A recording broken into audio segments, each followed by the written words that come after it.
This program is brought to you by Link TV for educational and non-commercial use only. The U.S. presidential primaries are heating up. People in the Middle East are watching closely. Who are their favorites, and why do they care? Answers to these questions and more on Link TV's Mosaic Intelligence Report. The debate between Hillary Clinton and Barack Obama on Thursday night commanded almost as much attention on major Arab television networks as it did in the U.S. Arab networks such as Al Jazeera, Al Arabiya, and Dubai TV currently have camera crews shadowing top U.S. presidential hopefuls. They have been busy interviewing Americans about their choices for candidates. Al Jazeera English channel is also running promos promising an in-depth coverage of the U.S. presidential elections. There is a buzz about Obama that his victory would revive America's sinking image abroad. Many Arabs believe that Obama's ethnicity and background gives him a kinder understanding of third world countries.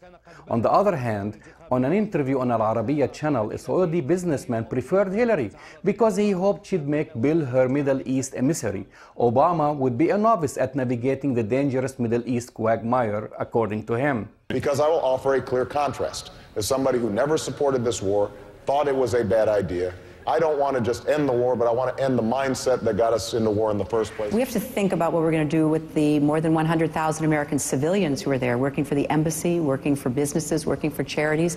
And I also believe we've got to figure out what to do with the Iraqis who sided with us. Meanwhile, Iranians are watching the U.S. presidential primaries closely. The Iranian Foreign Minister Munasher Muttaqi made it clear in several appearances on Iranian television that Tehran believes the next U.S. president will have to accept Iran's right to a nuclear fuel cycle.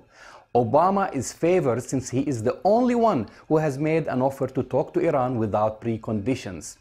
In Yemen, a local newspaper, the Yemen Times, hosted a press conference to explain the significance of the American primary elections, while in Lebanon, the relatively moderate Beirut Daily Star ran an editorial on January 8, "Whom should Arab Americans vote for?" This made me laugh, an advice coming from a country with an empty presidential palace where a parliament has postponed presidential elections for the 13th time. Additionally, we have the debate over the usual Israel factor, as one commentator described it.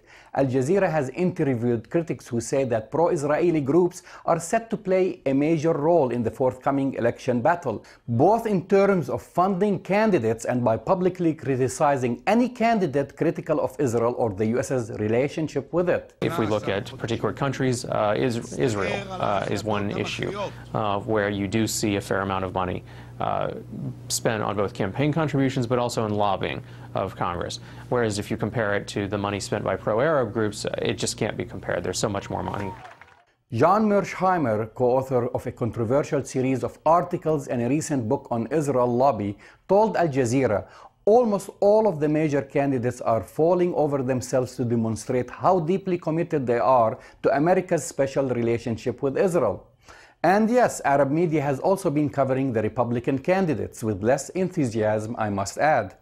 It is clear that McCain will secure the Republican nomination, a man on the streets of Cairo commented. He added, "Who cares? We know what the Republicans are capable of doing."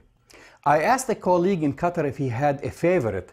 His answer was, anyone but Bush. I'm Jamal Dajani for the Mosaic Intelligence Report.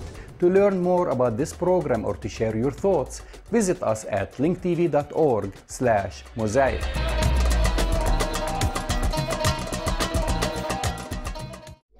This program was brought to you by Link TV for educational and non-commercial use only. Link TV is the only U.S. television network devoted to global and national news, with uncompromising documentaries and diverse cultural programs which connect you to the world.